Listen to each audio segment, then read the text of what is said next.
Fala tu, beleza? Primeiramente eu gostaria de pedir desculpa pela imagem, essa imagem horrível dessa webcam antiga que eu tenho.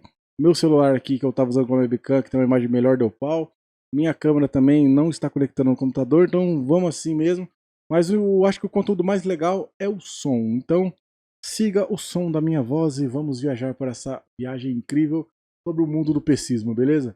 Então vamos começar falando sobre o processador.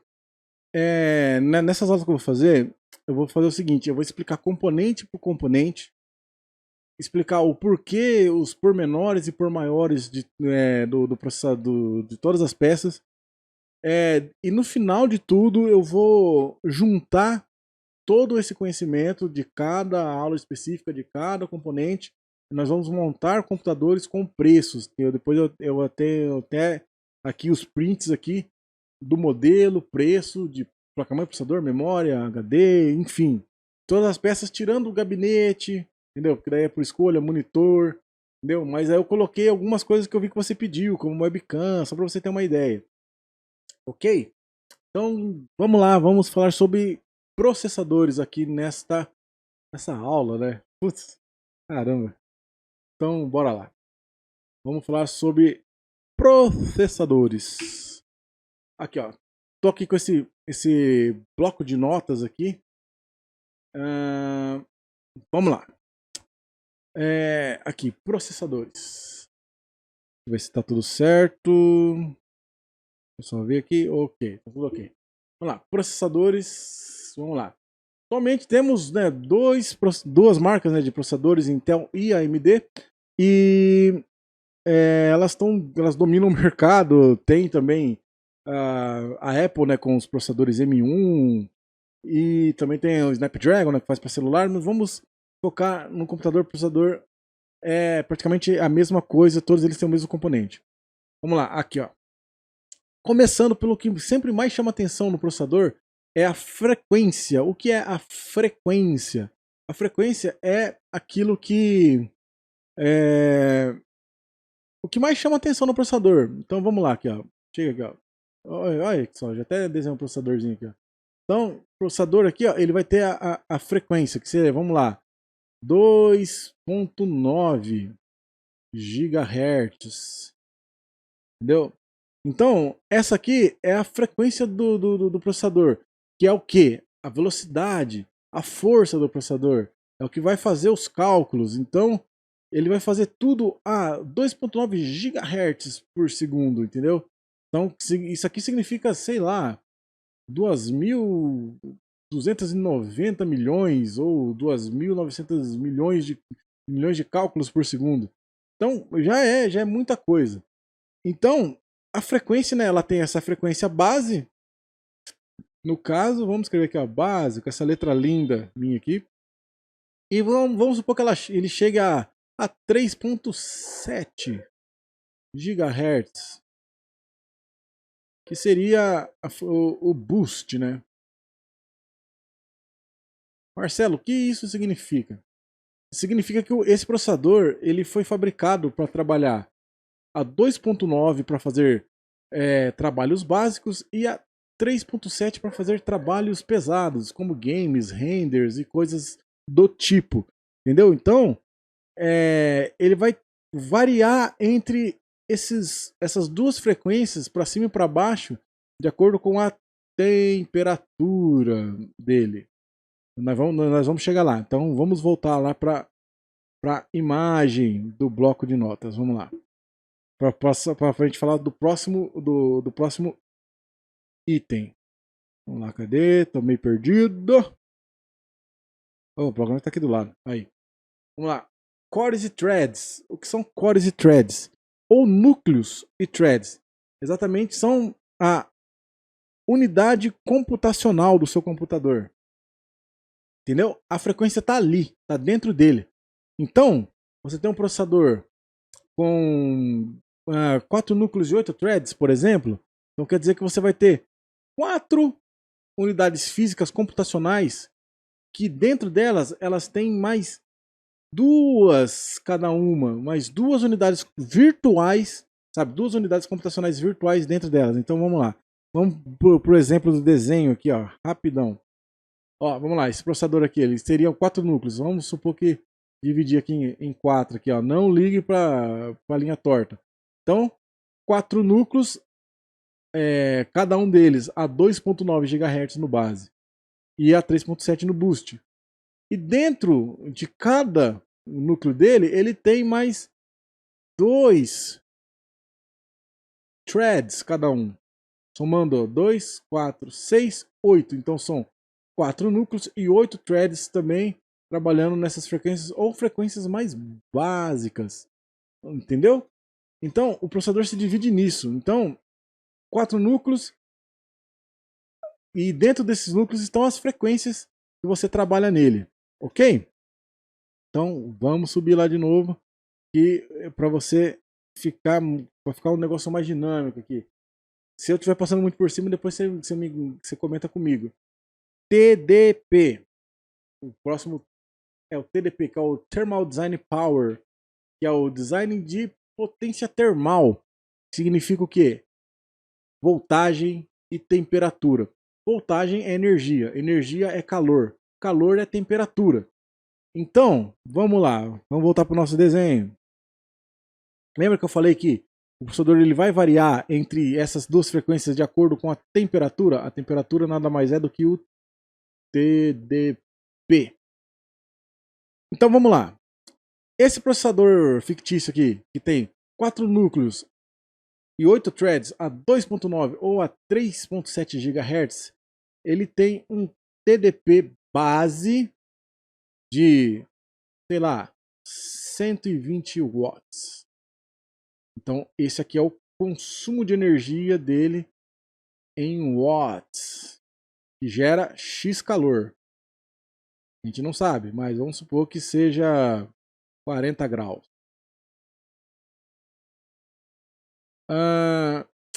Aí, se você fizer uma tarefa mais pesada, ele vai subir para 3.7 de boost, né? Então quer dizer que vai aumentar a frequência, vai aumentar o TDP. Então vamos supor que a 3.7 ele trabalhe a 170 watts. Quer dizer que esses 170 watts vão gerar aí, vamos colocar aí 90 graus. É tudo um exemplo. Nossa, ficou 900 aqui. Vou apagar isso. Aí, vamos fazer um menorzinho aqui. 90 graus. Entendeu? Então, o TDP nada mais é isso. E isso aqui, ó, ele tá ligado enquanto o seu processador vai consumir da sua fonte. Então, vamos supor que você tem uma fonte de 500 watts e esse TDP aqui, ó, ao invés de chegar a 170, ele chegue a 250. É uma variação bem brusca, mas vamos lá. Quer dizer que o seu processador está consumindo 250 watts da sua fonte de 500 watts. Então quer dizer que você vai ter só mais 250 watts para sua placa de vídeo, memória e todos os outros componentes da sua fonte. Entendeu? Então a gente vai falando isso mais para frente, mas olha para você como é que tá tudo ligado. O computador são várias peças, todas elas ligadas por... todas elas interligadas, né? Todas elas têm essas intersecções. Vamos lá, próximo item aqui, ó. Cache. Vamos falar sobre o cache, que o Adilto adora falar sobre cache. O cache nada mais é do que memória de armazenamento. Então vamos lá. Vamos lá por exemplo, mais uma vez.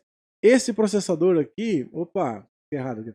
Esse processador aqui, ó, ele tem, sei lá, 8 megas de cache. Deixa eu fazer com a caneta aqui. 8 megas de cache. Então quer dizer que de toda a tarefa que ele for armazenar, o limite máximo que ele consegue segurar no processador para você acessar esse arquivo mais rápido são 8 megas, que seria que, sei lá, uma música muito grande, uma imagem, no caso, um JPEG.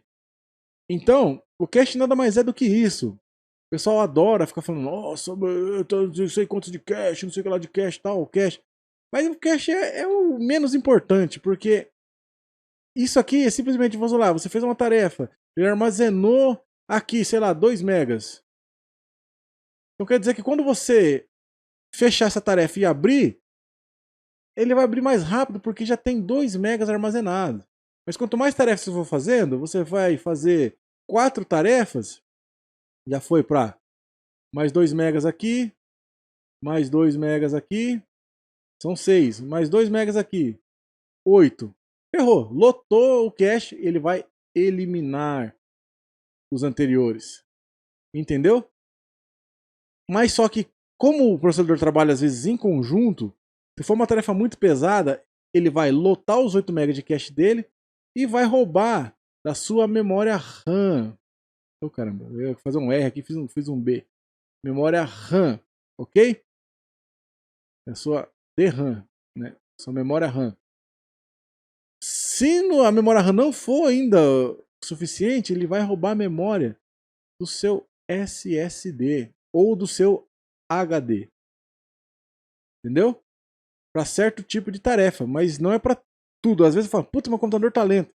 Seu processador está usando da sua memória. Isso acontece com o HD também, mas vamos falar isso mais para frente. Certo? Vamos lá para o próximo item do processador. São linhas PCI Express. O que são linhas PCI Express? Vamos lá por exemplo. Esse processador aqui, ó, ele tem apenas 2 linhas PCI Express. 2 linhas. Aqui, ó, PCI Express.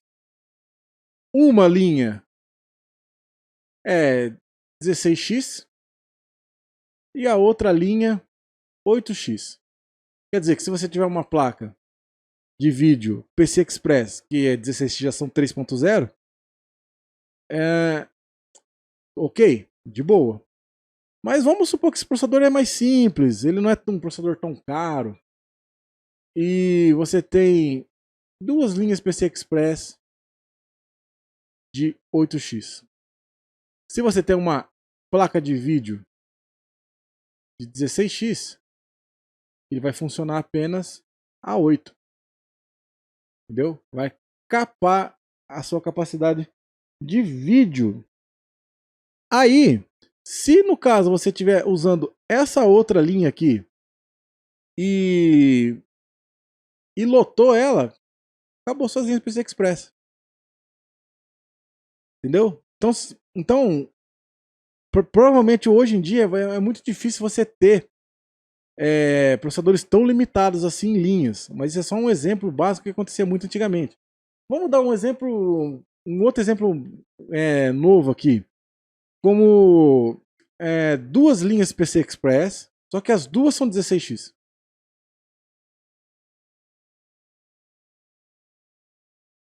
Só que você tem uma placa-mãe com uma PCI Express. Vou escrever Pix aqui. PCI Express e outra PCI Express, uma 16 e uma de 8.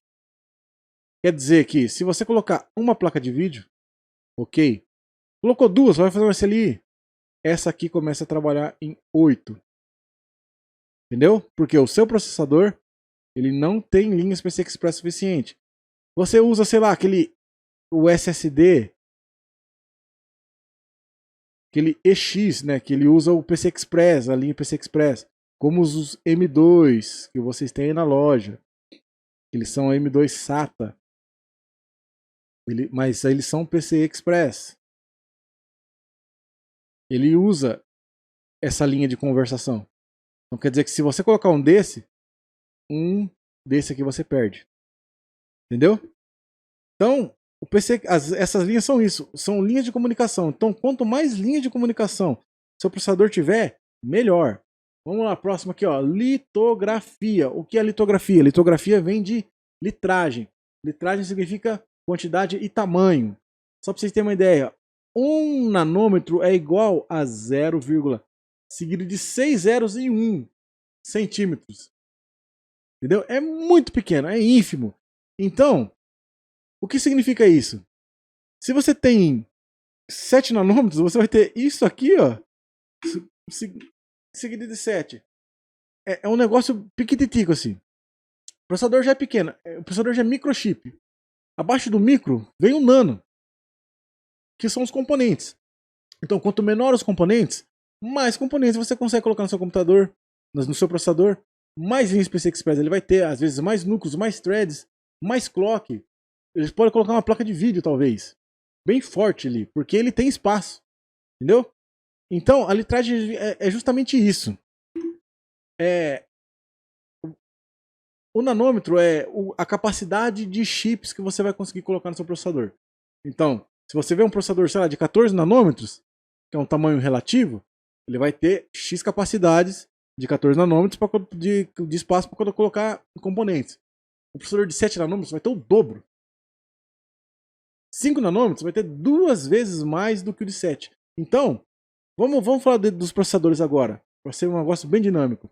AMD e Intel. Vamos falar da AMD primeiro. Atualmente, a AMD tem um socket BGA, que é o socket. Socket é onde você encaixa o processador. BGA é o tipo de solda. Solda BGA significa que os pinos são soldados no processador. Então, se você catar um processador AMD, você vê aquele monte de pino embaixo dele. E o socket, a nomenclatura do socket é AM4, que a AMD está usando isso desde 2017. Quando saiu o primeiro Ryzen de primeira geração. Até hoje, já saiu 3 gerações de Ryzen e mesmo assim está usando o mesmo socket desde 2017. Significa que se você comprou uma placa-mãe em 2017 e você quiser fazer um upgrade hoje, você só troca o processador. Ok? A Intel tem processadores com socket LGA. LGA já é o contrário. A solda de pinos é na placa-mãe e o processador vem com os encaixes de conexão. Tá no LGA 1700, acabou de sair do 1200, né, que é a de 10ª e 11ª geração. Na 12ª geração é 1700. O que significa esse número? É a quantidade de pinos que tem. Simplesmente isso. 1700 pinos. E ela está usando a tecnologia Big Little de 10 nanômetros. A AMD, os processadores de Ryzen de 3ª geração, estão em 7 nanômetros. Só para você ter ideia. Só que essa tecnologia da Intel, o Big Little, o que é o Big Little? O Big Little são esses núcleos aqui, ó. Vamos desenhar. Aqui, ó. Tá vendo esses núcleos aqui, ó? 4 núcleos e 8 threads. Nos 12ª geração, eles têm um thread grande e um pequeno. Entendeu? Então ele vai ter um grandão e um pequeno dentro de cada um. Então desses dois vai ter um de performance e outro para trabalhos básicos. Então um vai trabalhar quando você exigir muito e o outro vai trabalhar no normal. Se você estiver navegando, tal, vendo um videozinho no YouTube, você vai estar usando esse aqui. Abriu lá o GTA para jogar? Mano, aí vai o performance que vai usar. E essa é a chamada tecnologia Big Little, que a AMD vai implementar na sua nova geração também. 10 nanômetros é a litografia, né, do processador. E ele vai vir com... Esse Intel vai vir com suporte a PCI Express 4.0, que está tendo bastante. E também DDR5, DDR4 e DDR5, PCI Express 4.0 e PCI Express 5.0, que é a grande novidade do momento. E todos eles vão trabalhar com o TDP base de 125 watts, que é alto. Mas legal. Vamos lá, vamos falar das novas linhas AMD, para você ficar sabendo que esse ano ainda, a AMD, talvez no fim do ano ou no meio do ano, desculpa, vai lançar esses processadores aqui, ó, com socket AM5. Aí sim você vai ter que trocar de placa-mãe. E eles vêm, ó, com a solda LGA igual o da Intel, onde os pinos estão na placa-mãe. E vai ser o LGA 1718. Vai ter 18 pinos a mais do que os processadores Intel. Com a arquitetura Zen 4, que é a mesma arquitetura que já foi incorporada no Play 5 e no Xbox One X. E no S também. Com a litografia de 5 nanômetros. Então baixou mais ainda. De 7 foi para 5. Então quer dizer que a AMD consegue colocar mais componentes em seus processadores. Ok? E eles vêm, ó, com 28 faixas PCI Express, mas só que 4.0. Então quer dizer que você vai ter muita linha de conversação para M.2, placa de vídeo, memória, chipset, cara, vai ser muito bravo esse processador. Com TDP padrão de 125 watts a menos do que os processadores Intel. Ok? E aqui, ó, eu até coloquei uma adenda aqui, ó, possivelmente configurável até 170 watts, né, que seria o boost desse processador. Agora vamos passar para uma outra parte onde eu vou mostrar processador por processador, preço e dar uma explicada por cima bem legal aí para você. Vamos lá, vamos achar ele aqui.